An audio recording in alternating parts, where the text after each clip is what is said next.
시작을 하겠습니다. 기도하겠습니다. 전능하신 하나님 감사합니다. 오늘도 우리들이 함께 신학을 공부하기 위해서 이 렌즈 앞에 모니터 앞에 모였습니다. 사랑하는 종들 위로하시고 힘 주시길 원합니다. 주께 갈구한 심령으로 나왔으니 그 심령에 은혜를 주셔서 좋은 믿음의 방편이 되어 믿음의 부요함이 있어 사역의 위로와 격려가 될 수 있기를 원합니다. 우리들에게 힘을 주셔서 주의 복음을 다할 수 있기를 원합니다. 참여한 종들 위로하시고 힘을 주옵소서. 감사합니다. 주 예수 그리스도 이름으로 기도합니다. 아멘. 반갑습니다. 우리는 기독교 교리를 배우고 있는 그러한 클래스에 있습니다. 지금은 우리들이 기독론 분야에 와 있습니다. 우리들은 이제 기독교와 정통신학에 대해서 한 4시간 정도 말했죠. 그래서 우리는 정통신학에서는 여러 가지 타입이 있는데 우리는 451년 칼케톤 공의까지의 결정을 정당한 가르침으로 취합하고 그 가르침을 절대 불변의 가치로 생각하는 교리, 도그마를 가지고 있다. 도그마라고 하는 것은 불변한 가치입니다. 이 불변한 가치가 사람을 억압하느냐 이런 게 아니라 불변한 가치는 사람을 자유롭게 한다. 이렇게 이해하면 좋겠죠. 그래서 이제 도그마라고 하는 것을 사람을 억압하는 것으로 생각을 해요. 그러나 이제 그리스도인에게는 자유이지만 넌 크리스천에게는 그것이 황당한 짐이 되겠죠. 그래서 복음이 많은 사람들에게 걸리는 돌이 되지 않습니까? 그러나 그리스도인에게는 그 돌 위에 그 돌 위에 교회를 세우는 것이 그리스도인의 특징이죠. 그래서 우리 그리스도의 복음이 모든 사람에게 유익된다. 이렇게 말할 수 없는 것은 참 송구하죠. 그래서 우리들은 세상에서 박해를 받는 것이 어쩌면 자연스러운 일일지도 몰라요.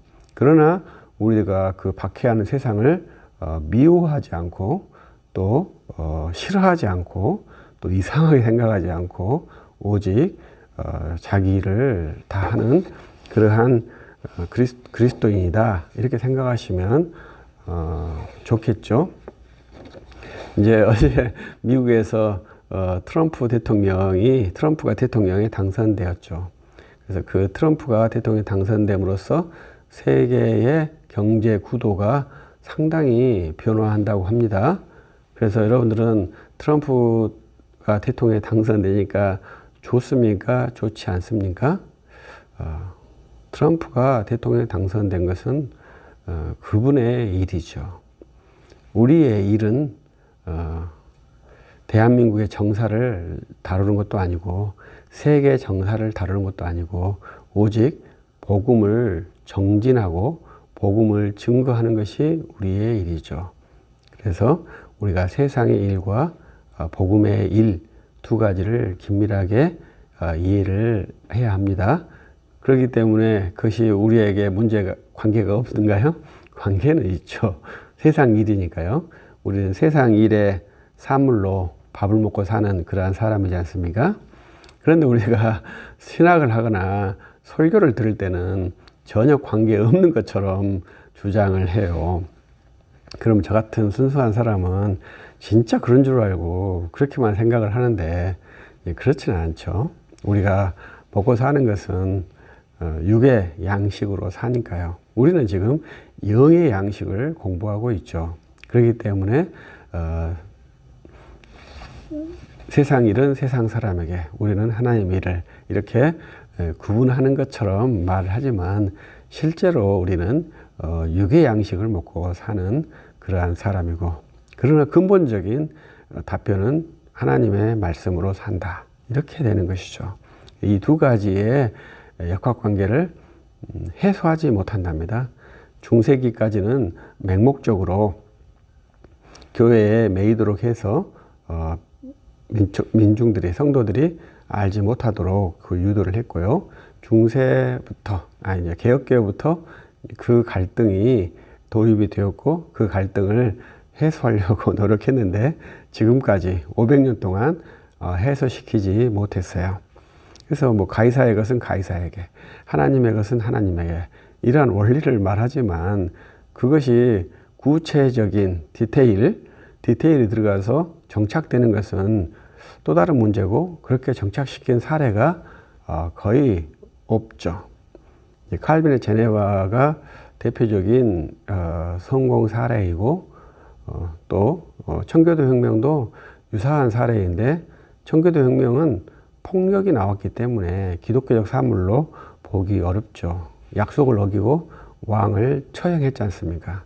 약속을 파기한 것, 폭력을 등장시킨 것, 불법을 등장시킨 것, 이러한 것은 기독교 운동에 그것을 첨언한다면 우리 기독교 운동이 공산주의 운동, 수단과 방법을 가리지 않고 목적을 쟁취하는 그러한 세상 운동과 동료가 될 것입니다.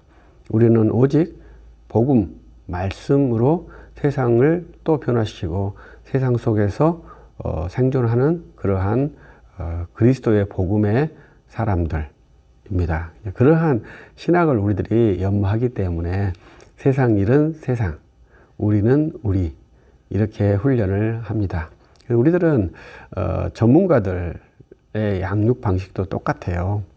프로야구 선수가 트럼프가 자기가 지지하는 민주당 후보가 안 됐기 때문에 울며 불며 훈련을 안 한다, 이게 말이 되겠습니까?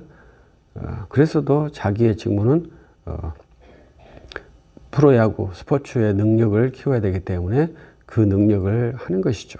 울면서 하는 것이죠. 왜냐하면 자기 일이기 때문에 그 일은 내가 지지하는 내 격가지의 일이고 주요 일이 있기 때문에 그러한 것들을 우리들이 잘 이해를 해야 되죠. 우리는 어찌 되었든지 주의 복음을 전도하는 일에 힘쓰려고 노력하는 그러한 신학도들입니다. 이제 우리 한국에서 10월 27일 날 하는 대연합 집회에 대해서 찬성, 반대 의견이 있지 않습니까? 교회에서도 그걸 찬성하느냐, 반대하느냐 싸울 필요가 저는 없다고 생각을 해요. 왜냐하면 우리는 시급하게 복음을 전도해야 할 위치에 있습니다. 그것을 정리할 수 있다면 빨리빨리 정리하면 좋지만 정리가 안 되고 정리하려면 할수록 더 논쟁이 심화될 것이라고 생각이 들어요. 그래서 우리의 본분, 어떠한 사리를 바로 잡는 것이 우리의 본분이 아니라 우리의 본분은 예수 그리스도를 전도하는 데 본분이 있다. 이 교회를 복음을 전도하면 주께서 은혜를 따라서 구원할 자를 구원하시기 때문에 그 구원한 자들이 모여 또다시 예수 그리스도를 전도하는 그러한 교회 공동체를 한번 꿈꿔보자 하는 것이 우리 기독교 교리 훈련의 아주 기본적인 방편입니다. 그래서 우리들이 기독교 교리를 잘 아는 것은 결국은 복음을 전도하자고 하는 목적을 놓고 이 교리를 공부하는 것입니다. 그래서 이게 어떻게 복음 전도와 관련이 있을까요? 이렇게 하면 제가 말씀드렸잖아요. 우리 독립군 독립투사들이 총선을 훈련을 하셨겠지만 많은 시간은 우리 역사 공부를 했다는 것이죠. 그 역사도 조선 상고사 이렇게 해서 고조선 역사, 이러한 역사를 우리 독립군들이 많이 공부를 했습니다. 그래서 이 행동을 하기 위해서는 엄청난 의식이 필요하거든요.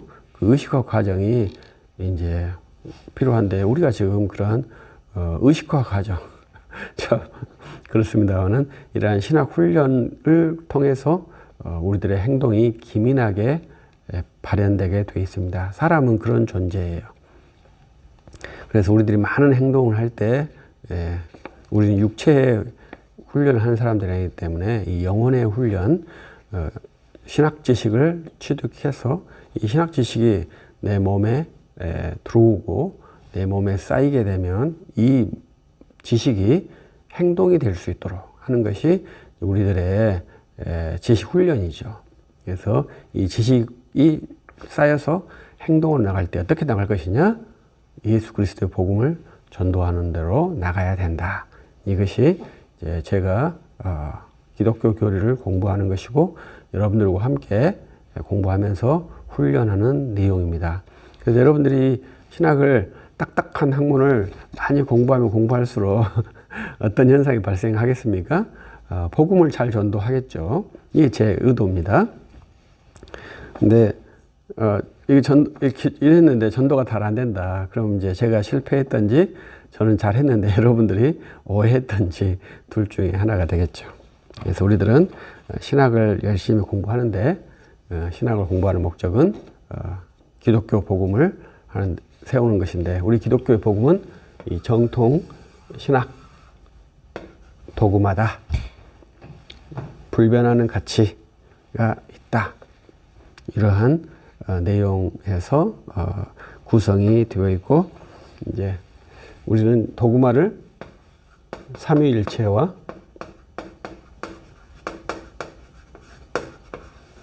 그리스도 양성교리 그리고 세 번째로는 이신칭의 그리고 제가 이제 네 번째까지는 성경 무호 교리라고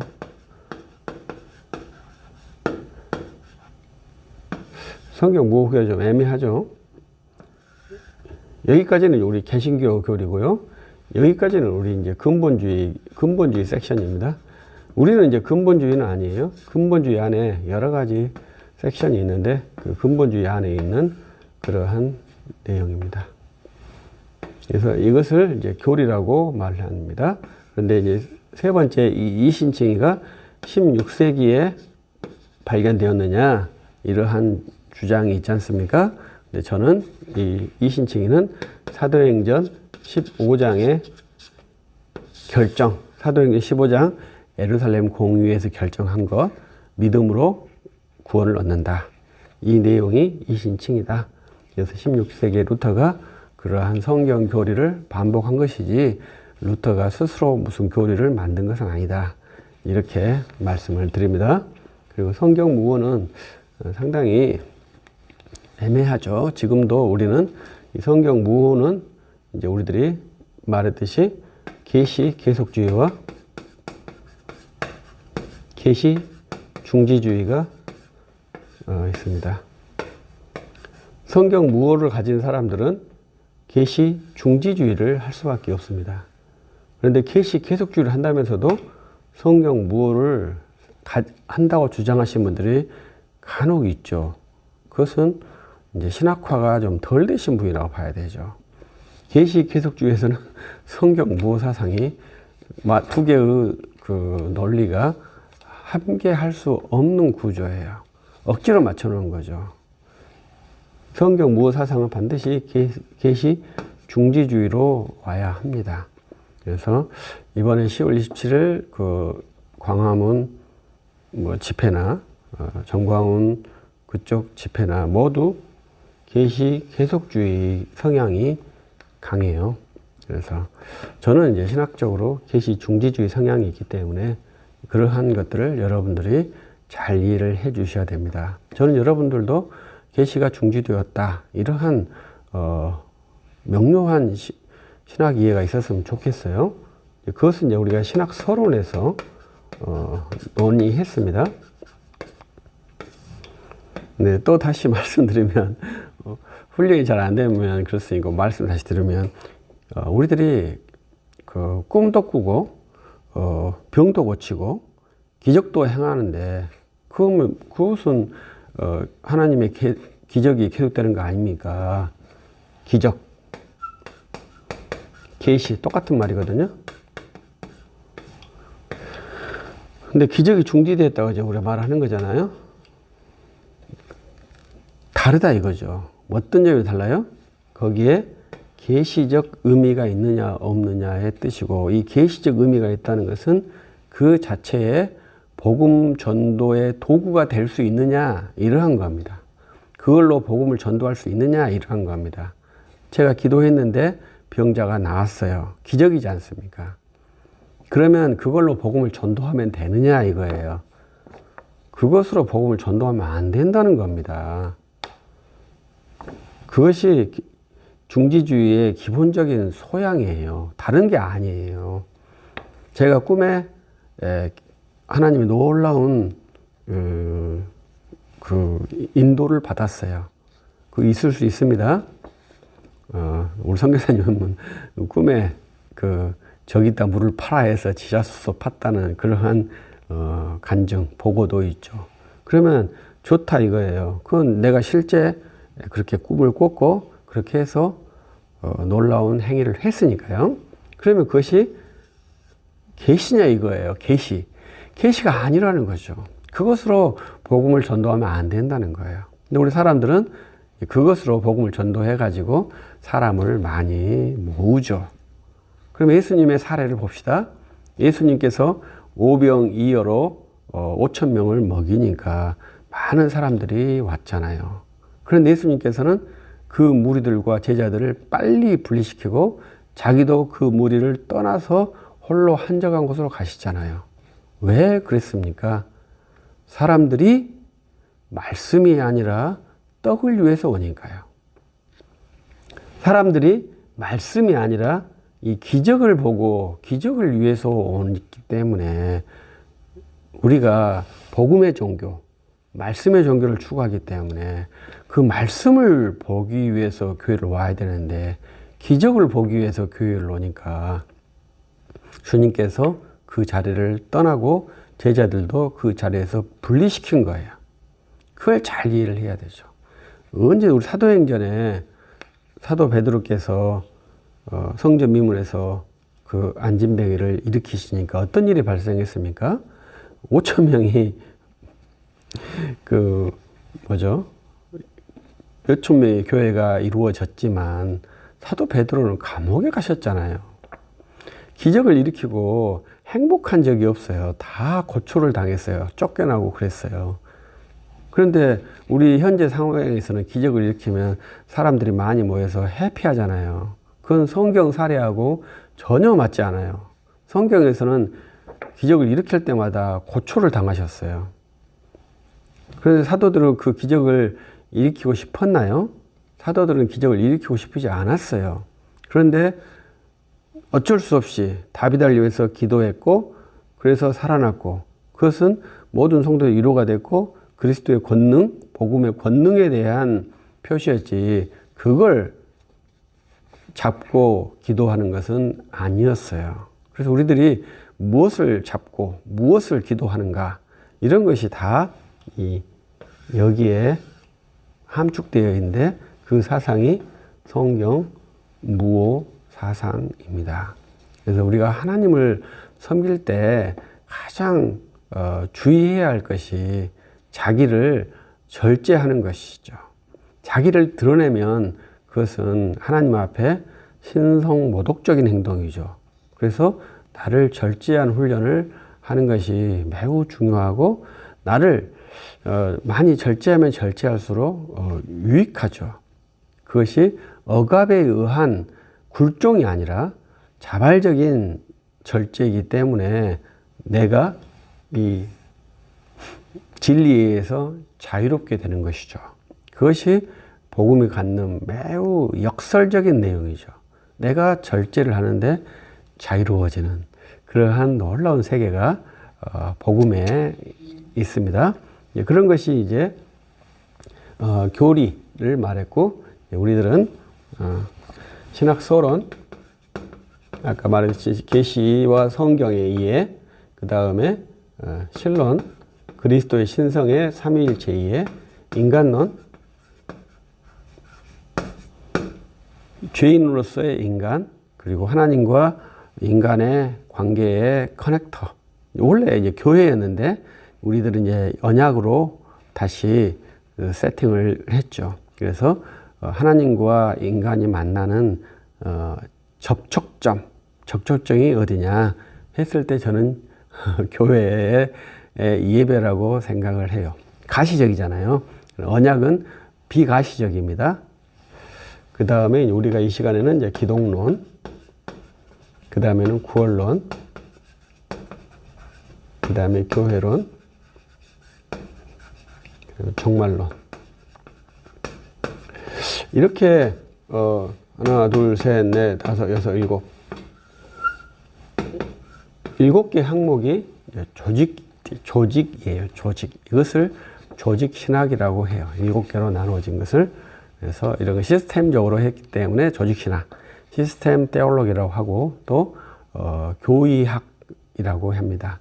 교의학이라고 하는 것은 도구마를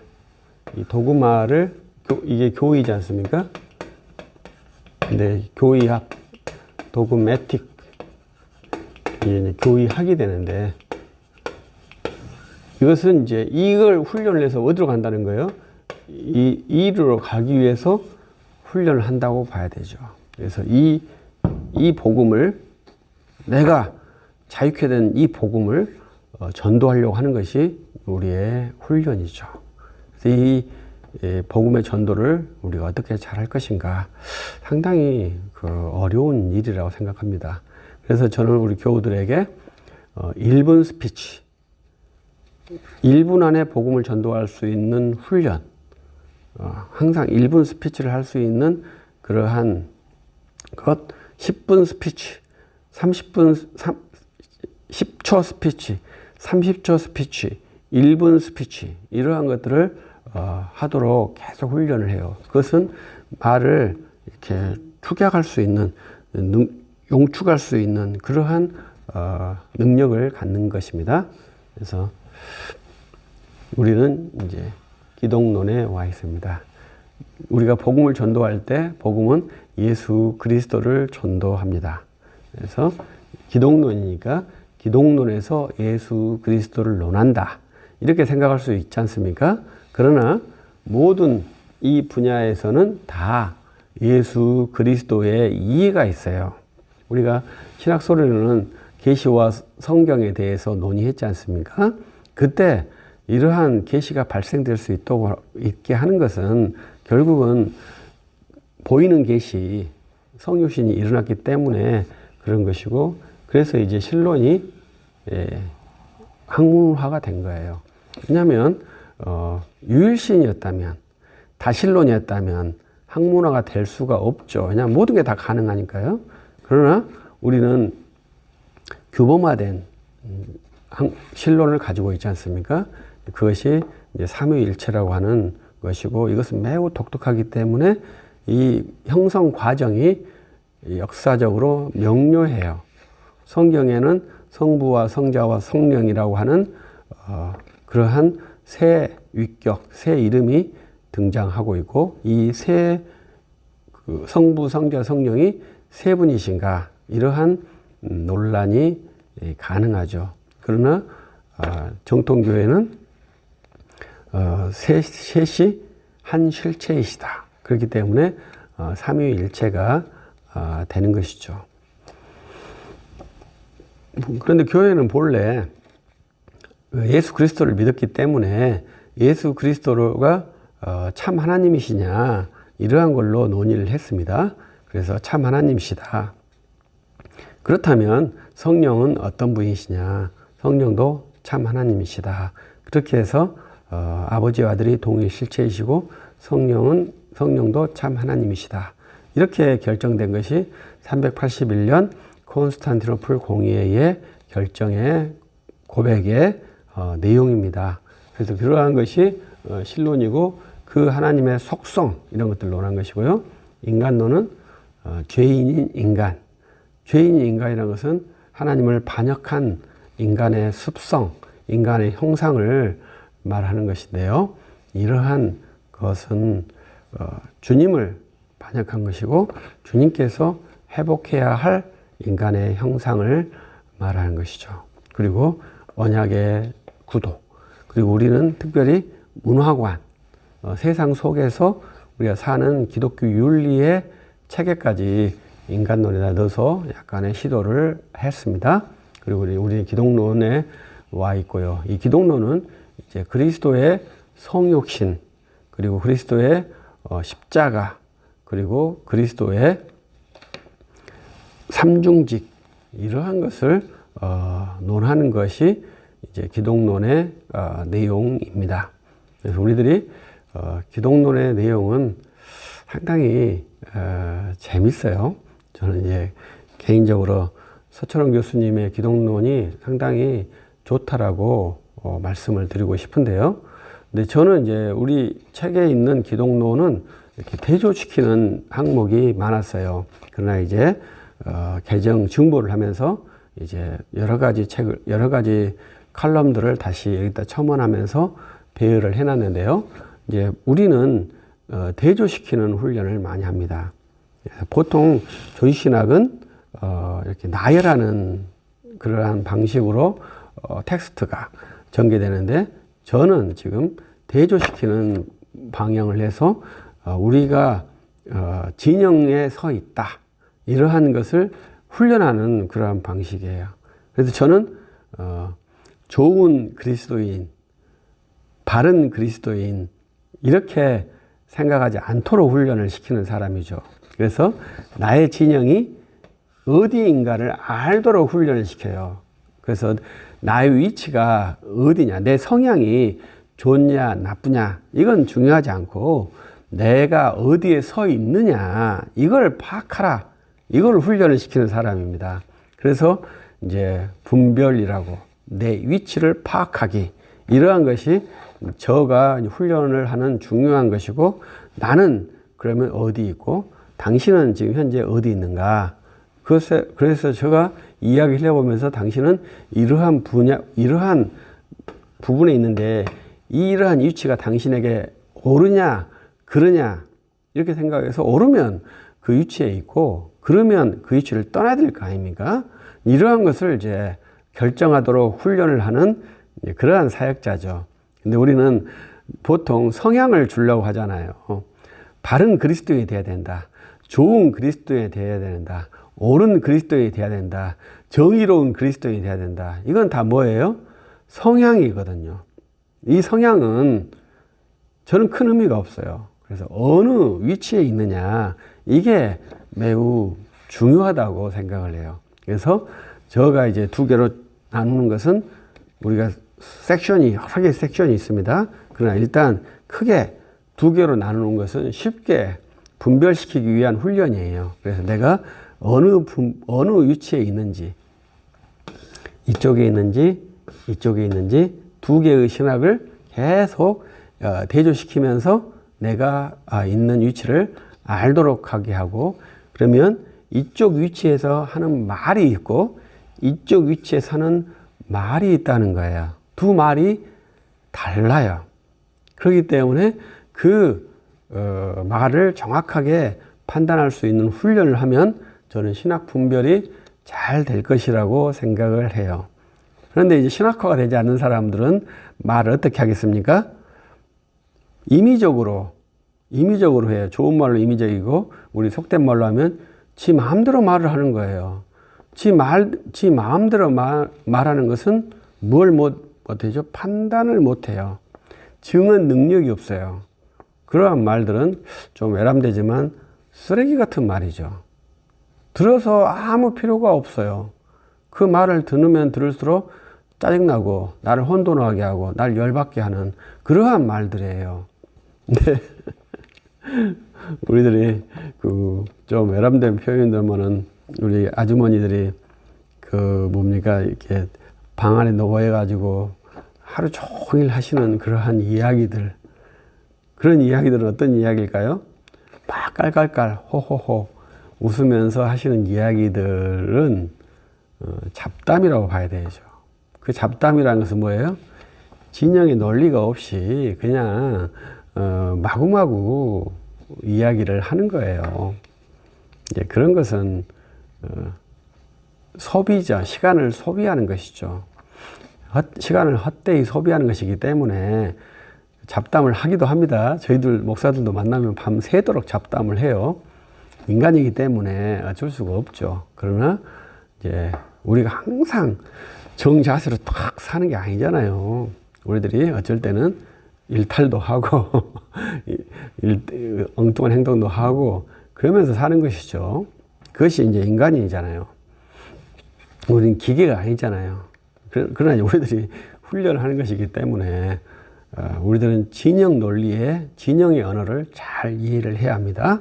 그래서 저는 이제 우리 기독론에서 크게 두 개의 진영으로 나누었는데 그 진영을 예수 그리스도를 믿음, 그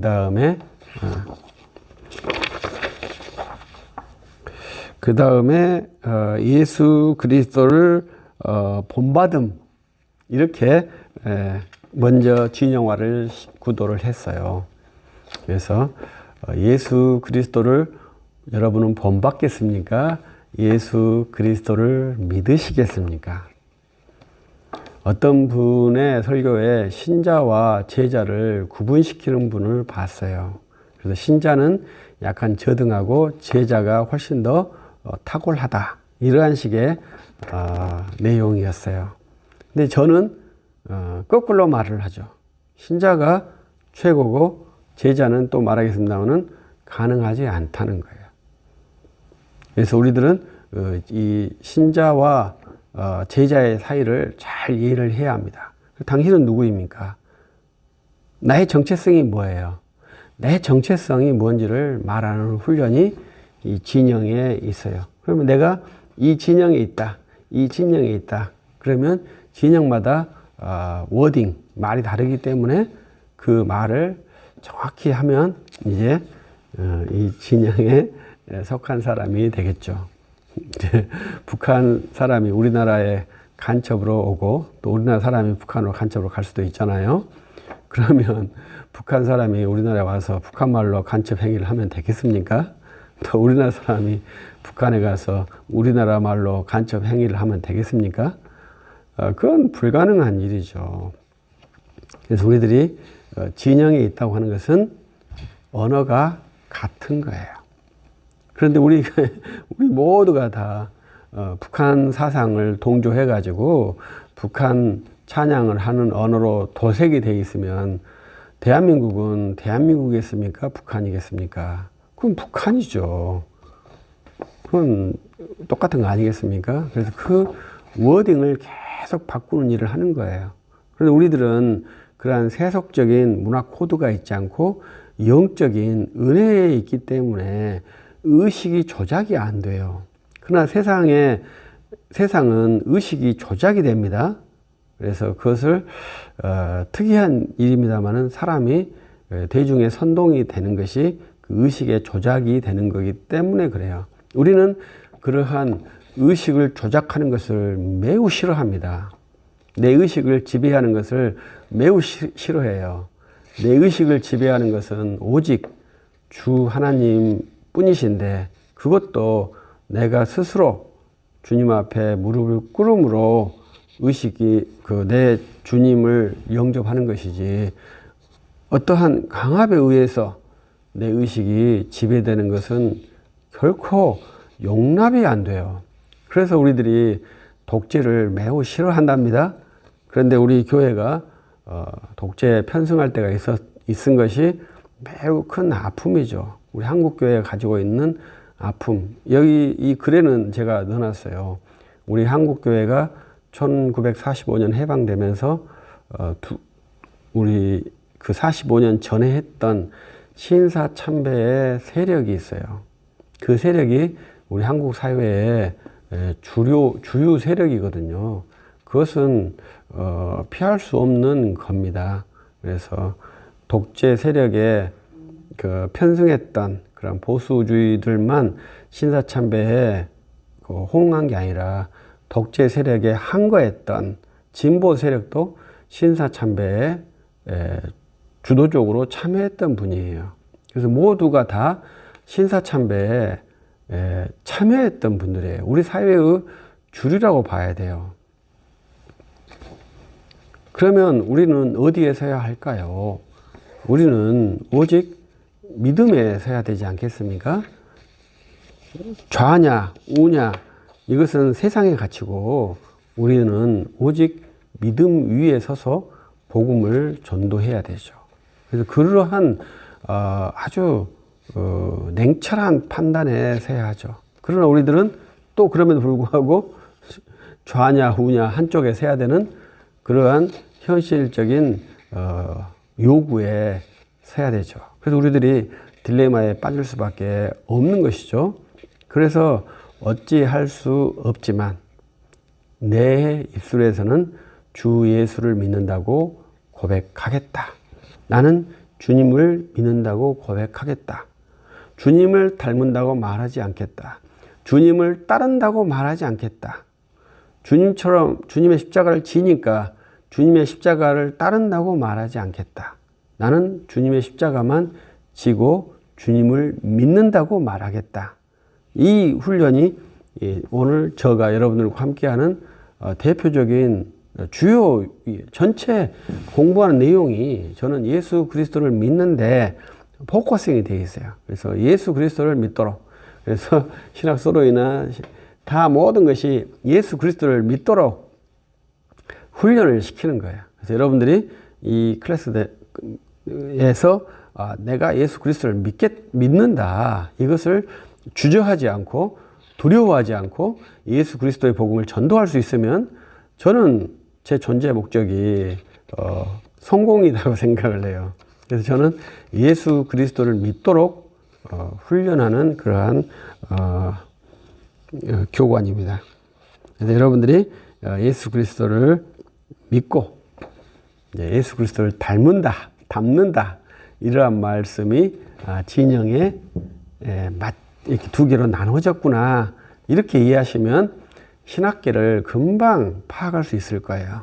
그래서 여러분들이 나는 예수님을 믿는다. 또 이렇게 말해요. 예수님을 믿는 것과 예수님 닮은 것이 두 개가 꼭 달라야 돼? 예수님 닮은 것도 있잖아. 이렇게 말하죠. 그 틀렸겠으면 알겠습니까? 그 말은 맞죠. 그래서 우리들에게는 뭐가 있어요? 딜레마라는 게 있는 거예요. 선명하게 나눠지는 것이 있으면 우리들이 선명하게 나누면 좋은데 모든 것을 둘로 선명하게 나눌 수는 없습니다. 그래도 우리들이 분별을 위해서 나누는 것을 시도하는 거예요. 그럼 우리들은 나누려고 하는 것이 아닙니다. 분별을 목표로 하는 거예요. 그래서 결국은 나를 이해하고 상대를 이해하기 위한 훈련이 분별입니다. 그래서 그 분별이 되지 않으면은 상대방을 나도 이해하지 못할 뿐더러 상대방도 이해하지 못해요. 이번에 그 미국 트럼프 대통령 당선 보고 어떤 분들은 환호, 어떤 분들은 탄식, 우리 크리스천들이 그렇게 진영이 나뉘었어요. 어떤 사안을 보고 크리스천이 환호, 어떤 크리스천은 탄식, 이게 이제 우리들에게 나타나는 현상이잖아요. 그러면 여러분들은 거기에 어느 쪽에 서 있나요? 나는 몰라. 이건 뭐예요? 무지잖아요, 무지. 무지는 우리가 선택하면 안 됩니다. 나는 관심 없어. 무관심. 이것도 선택하면 안 됩니다. 우리는 환호의 측에 있든지 탄식의 층에 있든지 둘 중에 한 곳에 있어야 합니다. 그러면 내가 여기에 있지만 내 진영에 서 있는 그 문제점도 알아야 이 두 개의 간극을 통합할 수 있는 그러한 영적 능력, 그리고 그것이 함양이 되는 것이죠. 무관심한데 무슨 영향력이 있겠습니까? 무지한데 무슨 영향력이 있겠습니까? 무지와 무관심을 신사적으로 모르면 중간이나 가지 이렇게 보는 것은 영향력 없이 밥만 먹고 살겠다고 하는 그러한 무책임한 행동이라고 봐야 되고, 기독교 지도자에게는 절대 허용되지 않는 그러한 지식이죠. 기독교 지도자, 크리스천은 지도자의 이전에 크리스천은 반드시 자기 의식이 명료해야 합니다. 그래야 복음의 사람이에요. 그래야 내가 저 목사님과 내가 차이가 없다는 것을 알아요. 어디에서? 그리스도 안에서. 보이는 삶에서는 차이가 있죠. 왜냐하면 강단 위에 올라가고 나는 밑에 있으니까 차이가 나지 않습니까? 그건 차이가 없는 게 아니잖아요. 그러나 그리스도 안에서는 동일한 권위이고 동일한 형제고 동일한 자매라는 것을 금방 알죠. 그 차이를 모르면은 항상 계급으로 생각해가지고 그것을 갈등으로 생각하는 그러한 부당한 의식을 갖고 있어요. 그것을 또 복음이라 생각하는 사람도 있어요. 계급 의식, 계급 타파는 복음에 있지 않습니다. 그래서 어떤 분들이 인류한 윌버포스가 노예제도를 타파한 것을 복음의 혁명으로 생각해요. 그렇지 않습니다. 복음의 혁명은 복음을 전도할 때만 일어나는 것이지 사회 제도를 개혁하는 것은 복음과 아무 관계가 없습니다. 그 결정을 했던 영국은 지금 어떻게 되어 있습니까? 그 결정한 지가 몇 년 안 돼요. 300년이나 밖에 안 돼요. 그런데 지금 그 영국에 주일날 종교인의 분포에서 이슬람 인구가 더 많다는 것이고 많은 요직에 이슬람 신자가 지금 들어가고 있지 않습니까? 그게 종교혁명이겠습니까? 그건 사회제도 개혁의 뿐이에요. 종교혁명은 딱 하나입니다. 크리스찬의 입술에 있어요. 복음을 전도해야만이 종교혁명이 일어나는 겁니다. 내가 믿음을 고백해야만이, 내가 증언을 해야만이 종교혁명이 일어나는 것이지, 뭘 조작해가지고 종교혁명이 일어나는 게 아닙니다. 그 코드를 바꾸는 것은 공산주의가 하는 방법이에요. 우리는 코드를 바꾸지 않아요. 코드를 조작하지도 않아요. 우리는 오직 내가 믿는 바를 진솔하게 고백하고 내게 질문이 들어왔을 때 정직하게 답변하는 거예요. 그 외에는 없습니다. 그 쉬운 것을 하라고 하는데 그것이 가장 어렵다고 하는 것이 지금 제가 신학을 한 30년 공부하면서 느끼는 아주 이상한 거예요. 그렇게 말하죠. 예수님을 믿습니다. 예수님을 믿습니다. 우리 교회에서도 예수님을 믿습니다. 아멘? 계속하세요. 안 한다는 것이죠. 왜? 예수님을 닮고 싶으니까. 예수님을 믿고 예수님을 닮고 싶으니까. 저는 예수님을 믿고 예수님을 믿으세요. 이렇게 말하는 사람이죠. 그래서 여러분들이 예수님을 믿는데 전심을 다해 주시면 좋겠어요. 그래서 예수님을 따라서 하는 것이 안 좋습니다. 예수님을 따라서 하는 대표적인 것이 그리스도를 본받아. 첫 번째. 그리고 예수님이라면 어떻게 할까. 이 두 권의 책이 아주 대표적인 그리스도를 닮은 것, 그리스도를 따르는 삶의 대표 저서죠. 이러한 탁월한 저서가 그리스도를 믿도록 하는 것에 희석화된, 저는 잘못된 책이라고 생각을 해요. 그래서 예수님을 믿도록 하는 훈련을 해야 돼요. 그냥 그 훈련이 잘 돼야 돼요. 그래서 언제든지 나는 예수님을 믿는다. 이러한 고백이 잘 돼야 돼요. 그러면 여러분들이 충돌이 생겼을 때 그때 어떻게 해야 돼요? 아, 나는 예수님을 믿으니 믿음으로 설 거야. 이렇게 고백하면 이제 정통 신학에 서는 것이죠. 신천지도 마찬가지입니다. 신천지도 예수를 믿는다고 성경을 잘 가르쳐서 성경대로 살자고 하는 부류 아닙니까? 그런데 결격하게는 주의 몸된 교회를 회방하는 것이 가장 가시적이지만 믿음의 내용에 혼선을 주어서 그것을 코드 변환을 시키는 것이죠. 코드를 장착시켜 주는 거예요. 우리는 코딩을 안 합니다. 우리는 영적 백성이기 때문에 코딩을 너무너무 싫어해요. 그러나 신천지는 코딩이 되기 때문에 그 코딩이 되면 그 코딩된 언어, 식재된 언어를 계속 반복하는 거예요. 그래서 명확하게 언어를 반복하니까 행복하게 느끼는 거죠. 똑똑하잖아요. 내가 말을 잘하니까. 그런데 우리는 똑똑하지 못하죠. 왜? 코딩이 안 되니까. 그래서 항상 우리들은 그래, 내가 구원 받았나? 이렇게 살아고 내가 천국 가겠나? 항상 불안하잖아요. 그런데 거기에다가 코딩을 딱 심어주니까 너무 행복하죠. 왜냐하면 불안이 사라지잖아요. 근데 우리는 항상 불안하잖아요. 그래서 그 두 개의 차이랍니다. 그럼 우리들은 이 불안을 극복할 수 있는 믿음의 확실성을 가지고 있어요. 그래서 우리들이 믿음을 강조하는 것입니다. 불안이 사라지는 게 아니에요. 불안은 항상 나와 함께 있어요.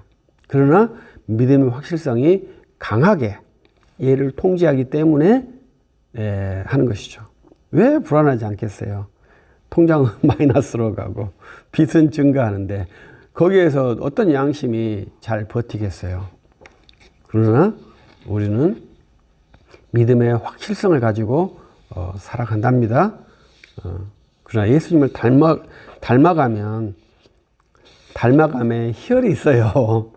모든 것은 기쁨이 있습니다. 즐거움이 있어요. 그렇기 때문에 매력적인 것이죠. 예수님을 닮아가는데 매력이 없을 수가 없죠. 그 매력이 저로서 봤을 때는 영적으로 위해하다, 해롭다. 왜냐하면 그리스도를 비교하니까 저는 그리스도와 나를 비교하지 않기를 바라거든요. 그래서 어떤든지 그리스도와 나를 비교하면 안 돼요. 예수님이 얼마나 힘들었을까? 이것도 일종의 비교거든요. 될 수 있는 대로 그런 걸 안 해야 돼요. 될 수 있는 대로 저는 그리스도를 믿는다고 고백하는 훈련을 하기를 바라죠. 그래서 비교하면 이해하려고 하는 것을 제가 싫어한다는 것이죠. 예수님께서 골고다에서 기도하실 때 땀방울이 핏방울이 되도록 기도하실 때 그분의 심정이 얼마나 괴로웠을까. 이러한 걸 하지 말라는 거예요. 좀 이해가 안 되시죠? 제자들이 말을 안 들어서 속썩일 때 예수님의 마음이 얼마나 답답했을까. 나도 그러한 심정으로 답답한데 내 마음과 예수님의 마음을 동일하게 평가하지 말라는 거예요. 그걸 지금 제가 말씀을 드리는 거예요. 이렇게 생각하면 되죠. 이건 가능하죠. 사도들이 복음을 전도할 때 얼마나 아팠을까. 이 동일화는 가능한데 예수님과 나를 동일화시키는 것은 부당합니다. 그래서 가끔 제가 우리 대화할 때 너는 내 양심에 대해서 물어보지 마. 내 양심에 상상하지 마. 자, 이렇게 말할 때가 가끔 있어요. 우리들은 이제 법정에서 이렇게 할 수 있죠. 저 판사는 지도 범죄해놓고 지도 분명히 죄를 짓는 사람인데 지가 뭔데 나를 판단해. 이렇게 생각할 수 있지 않겠습니까? 우리 안중근 의사도 법정에서 판사한테 판결 받았는데 안중근 의사가 의로웠겠습니까? 판결하는 판사가 의로웠겠습니까? 안중근 의사가 의로웠겠죠. 왜냐하면 그분은 투철한 의식이 있었고 동양 평화론에 대한 의지가 있었고 그러한 거에 대한 그 의식에 대한 행동을 한 그런 의사지 않습니까? 판사는 그 제국의 그 카테고리 안에서 이 안중근을 사형으로 언도해야 되는 그러한 맹목적인 사람이잖아요. 그러니까 그러면 우리들이 금방 알 수가 있죠. 그러니까 그때 안중근 의사가 저런 불법한 인간이 날 판단하다 슬퍼한다 이렇게 하지 않았다 이거죠. 내가 의로운 행동을 했기 때문에 그에 대한 합당한 판단을 받는다 이렇게 생각한다는 거죠. 그 예수님을 닮아간다 했을 때는 그러한 동일화가 매우 중요해요. 그래서 동일화시키면 안 됩니다. 예수님과 나를 동일화시키는 것을 저를 싫어한다는 거죠. 예수님은 내가 믿는 주님이시다. 이러한 의식을 의식이 있어야 합니다. 왜 그러냐? 제가 이제 이 글의 마지막에 쓰는데 예수님의 초상이라고 우리들이 그래요. 이제 이미지라고 하거든요. 우리들이 예수님의 이미지를 만든답니다. 저는 이제 그것을 스토리텔링이라고 하거든요. 이미지네이션, 이미지화를 해요. 그래서 우리들이 설교를 하기 위해서는 이미지화를 해야 돼요. 그래서 이 이미지라고 하는 것이 발생을 하는데 이미지가 없이 말을 하면은 스토리텔링이 안 돼요. 그런 설교는 저는 안 좋게 생각해요. 반드시 목사가 자기가 말하는 것을 그림으로 그리고 난 다음에 그것을 설교를 해야 돼요. 암기해서 하는 것이 아니고 정리해서 하는 것이 아니고 그것을 이미지로 만들어요. 그리고 그것을 말을 하게끔 하는 것이 제가 제언하는 설교법이에요. 근데 그 문제는 뭐예요? 그 이미지가 모든 사람과에게 일치가 안 된다는 거예요. 그렇기 때문에 예수님을 닮는다고 말했을 때에서 오는 위험성이에요. 그 이미지가 일치한다면 그것이 혹시라도 가능할지 몰라요. 우리가 생각하는 이미지가.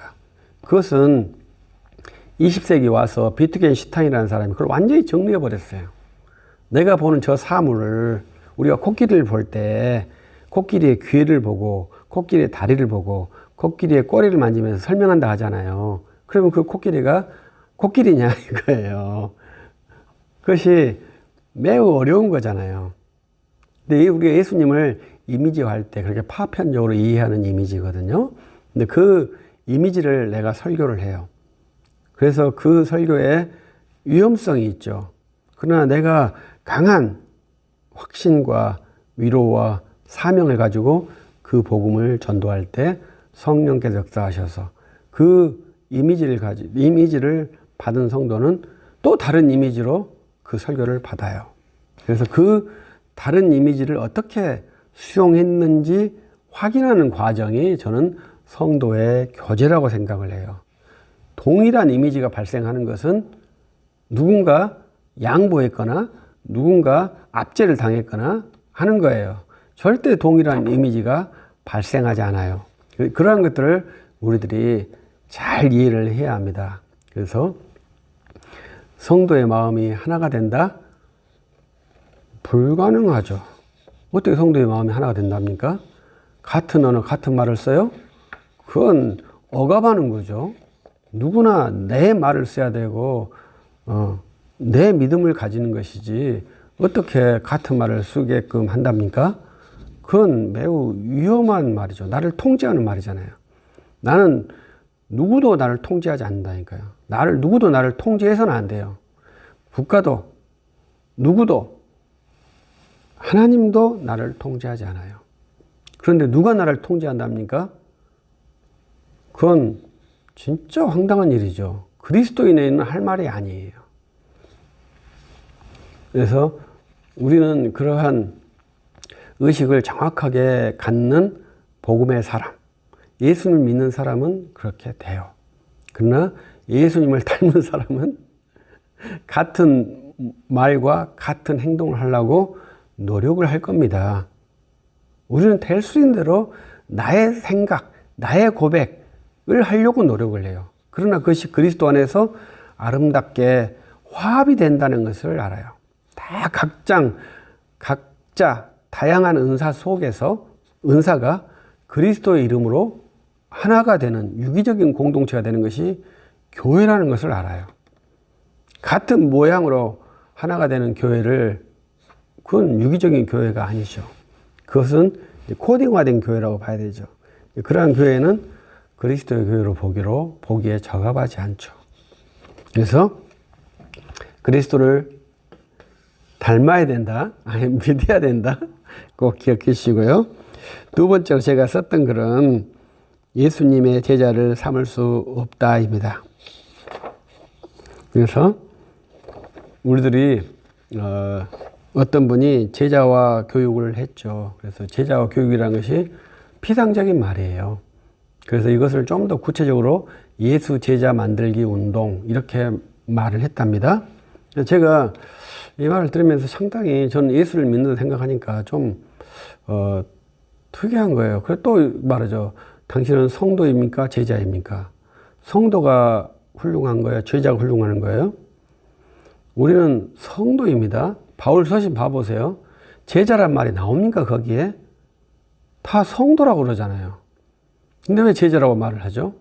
그것은 마태복음 28장에서 가서 너희가 제자를 삼으라 이렇게 명령했기 때문에 그 명령에 순종해서 제자를 삼는다 이렇게 말씀할 수 있는데 마태복음 28장 말씀이 명료한 문장이 아니잖아요. 누구의 제자를 삼으라는 것인가요? 저는 그 문장을 보면 너가 가서 너의 제자를 삼으라 이렇게 저는 이해를 해요. 그런데 그것을 다른 의미로 해석해서 예수의 제자를 삼으라 이렇게 해석을 하는 것인데 그러한 해석이 좀 좋지 않다는 것이죠. 어떻게 고경태라는 사람이 예수의 제자를 삼을 수가 있답니까? 제가 예수가 아닌데요. 그것은 말이 되는 것 같지만 말이 안 되는 말이죠. 아주 좀 비상식적인 말이라 생각을 합니다. 그래서 예수님께서 제자들을 보내시면서 가서 제자를 삼으라 이렇게 명령하신 것은 너희들이 가서 나의 복음, 예수의 복음을 증거해서 너희의 제자를 삼으라 이렇게 말을 했다고 생각을 해요. 그래서 예수님의 제자는 무슨 일을 하는가요? 저는 잘 모르겠어요. 그러나 그리스도인은 자기 일이 분명하죠. 주의 복음을 증거하고 주의 몸된 교회를 이루는 거죠. 그래서 주의 몸된 교회를 통해서 그리스도와 연합되어 있다고 하는 영적인 연합체, 그것을 확고하게 세우는 것이 그리스도인입니다. 예수님의 제자가 그리스도와 연합을 추구한지는 제가 잘 모르겠어요. 그러나 우리 믿음의 사람, 구원론에서는 이제 그 연합에 대해서 말을 해요. 그 연합을 칼빈이 그리스도와의 연합을 강조했죠. 이거 또 구원론에서 말할 수 있겠습니다만은 상당히 특이한 내용입니다. 그런 것이. 왜냐하면 본래 우리는 교회에 속한 지체거든요. 교회에 속한 지체면 완료되는 것으로 이해를 하게끔 되어 있어요. 그런데 칼빈이 그것을 개혁했기 때문에 진짜 교회에 너희가 속했다는 것이 무엇이냐? 그것은 곧 그리스도께 연합되었다는 것이다. 반대로 그리스도께 연합되었다는 것은 무엇이냐? 곧 교회에 속했다는 것이다. 이러한 순환 구조가 발생을 하는 거예요. 그걸 잘 이해를 해야 되죠. 예수님의 제자의 모습은 아마 독립적 행동의 주체가 될 겁니다. 우리는 예수님을 믿는 사람은 반드시 이 교회를 이루도록 해요. 그래서 교회를 이루는 것에 매우 민감한 의식을 가지고 있어요. 그래서 이 교회가 그리스도의 몸이지 않습니까? 그리스도의 몸을 만드는데 그리스도인이 참여하는 것이 얼마나 합당하고 영광스러운 일인가요? 그리스도인이 그리스도의 몸을 피하겠다. 그리스도인이 그리스도의 몸을 떠나겠다. 이런 말을 할 수 있겠습니까? 암덩어리도 몸 안에 살고 있는데 그 세포덩어리가 떠난다고 말하는 것이 되겠습니까? 그 말이 안 되잖아요. 논리적으로 뭐 가나안 성도 이런 게 말이 안 돼요. 그래서 제가 좋아하는 신동식 목사는 도피 성도라고 말했고 가나안 성도를 더 거룩하게 만드는 사람은 세속 성도라고 말을 했죠. 어떻게 그리스도의 교회를 떠나서 그리스도인이라고 말할 수 있겠습니까? 그것은 임시적으로는 가능하죠. 그러나 원리적으로는 가능하지 않는 겁니다. 그런 걸 잘 이해를 해야 되죠. 그것은 우리들이 교회에서 항상 교회가 문제죠. 그것은 교회가 문제라는 것은 목사가 문제라는 것입니다. 목사가 엉뚱한 가르침을 했기 때문에 그 엉뚱한 가르침에서 파생된 것이에요. 근데 제가 훈련한 것은 엉뚱한 가르침을 진짜로 가르치는 사람이 있어요. 진짜로 의식하고. 사기꾼 종류의 두 가지잖아요. 내가 사기를 치고 있다는 것을 알고 사기를 치는 사람. 내가 사기를 치는 것을 사기가 아니라고 생각하는 사기꾼. 두 가지가 있어요. 근데 진짜 위험한 사람은 내가 가르치고 있는 것이 진리라고 생각하는 그러한 사기꾼이에요. 그건 매우 위험하죠. 그러한 것이 우리 교회에 영적 거짓 교사들이 있다는 거죠. 영적 거짓 교사가 두 가지가 있다는 거죠. 거짓 교사는 사탄을 자기 신으로 섬기는 사람인데 사탄이다고 생각하는 사람이 있고 사탄을 진짜 하나님으로 생각하는 사람이 있다는 거예요. 그래서 우리들은 다시 실론으로 가서 네가 섬기는 신이 누군지 점검, 분별을 해보면 분명히 삼위일체에서 충돌을 일으키게 돼 있어요. 그것이 예수 그리스도를 믿음과 이 실론 삼위일체 간의 유기적인 관계, 이 실론과 삼위일체와 그리스도의 믿음과 그 다음에 계시 중지에 이런 모든 신학이 유기적으로 연결이 돼 있어요. 이것이 파편으로 떨어져 있으면 안 돼요. 이것이 양쪽 진영으로 딱 분별이 되게끔 분류를 시키는 거예요. 그래서 계시 계속주의, 그 다음에 계시 계속주의는 단일 신론, 그 다음에 여기는 예수 믿음, 예수 닮음, 이런 식으로 되어 있다 이거. 이 구도가 되어 이렇게 양측으로 구도화가 되어 있어요. 그걸 잘 알아야 돼요. 그런데 나는 삼위일체야. 나는 예수님을 닮고 있어. 이렇게 말하는 사람들은 이제 파편화가 되기 때문에 판단이 불가능해요. 매우 어렵죠. 그러한 분들은 이제 좀 더 자기의 학문을 고도화시키면 이제 둘 중에 하나가 이제 정립이 되어서 이쪽으로 분류가 될 수 있을 거라고 저는 생각을 해요. 그것을 우리들이 한번 잘 이해를 해야 합니다. 저는 이제 마지막으로 우리들이 그리스도 믿음을 강조하게 된 것은 1970년대에 세관점 학파가 등장을 했잖아요. 그래서 이분들이 갈라디아 2장 16절 말씀의 번역을 신실함으로, 신실성으로 번역하면서 이제 구체적으로 예수님을 닮음을 구도화시켰어요. 그것이 세관점 학파거든요. 그래서 본래 예수님을 닮자고 하는 것은 중세부터 꾸준히 유지되었습니다. 그런데 1970년대에 등장한 세관점 학파에서는 아주 체계적이고 정교하게 예수님을 닮자고 하는 내용을 만든 것이 이제 세관점 학파예요. 그래서 갈라디아 2장 16절 예수 그리스도를 믿음으로 말미암아 이것을 르이지 않습니까? 이 목적어를 주격으로 바꿔서 예수 그리스도의 믿음, 그것도 믿음이 아니라 신실성도 참 번역을 이상하게 했죠. 그것을 충성이라도 번역하기도 하고 성실이라고 번역을 해요. 저는 성실이라는 번역이 좀 더 좋다고 생각을 해요. 근데 그걸로 의롭게 된다. 이렇게 번역을 했거든요. 그러면서 우리 한국교회가 얼마나 많은 사람들이 세관점 학파를 좋아하는지 모릅니다. 그런데 그렇게 되면 예수 그리스도를 믿지 않고 예수 그리스도를 닮아가는 이쪽 진영에서요. 세관점 학파도 삼위일체를 추구하지 않거든요. 그것을 이제 우리들이 잘 이해해서 저는 뭐 삼위일체를 추구하든지 추구하지 않든지 이제 우리 학교 이 교육에서는 선택하도록 가르치지 강요하는 게 아니에요. 이게 교육의 현장이고 제가 목사로서 강단에서는 삼위일체 하나님을 믿도록 주장하는 선포하는 그러한 위치죠. 그래서 이 교육과 선포가 완전히 다른 성격이랍니다. 그래서 저는 여러분들에게 지금 설교하는 게 아니잖아요. 제가 선포하는 게 아니잖아요. 브리핑하는 거잖아요. 그래서 여러분들이 선택하도록 하는 것이고 정통교회는 삼위일체 신앙을 이룬다라고 정확한 정보를 제공해주고 있어요. 왜냐하면 우리 교단 안에도 세관점 학파를 옹호하는 사람들이 많을 거예요. 그런데 그분들이 세관점 학파를 옹호하면서 삼위일체와 대치된다고 하는 것을 잘 모른다고 저는 생각해요. 그렇기 때문에 그렇게 하시겠죠.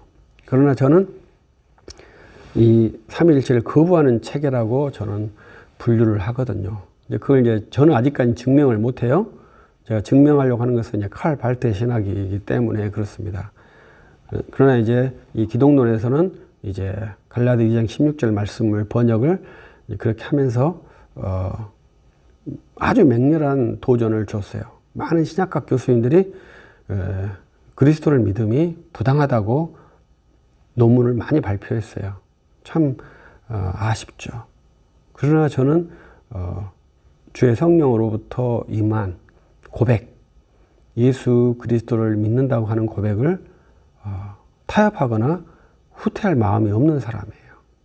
그래서 여러분들도 예수 그리스도를 믿는 마음, 믿는 그 믿음에 서서 신학을 하고 기도를 하고 교회를 섬기는 그러한 주의 사역자가 됐으면 좋겠다는 바람입니다.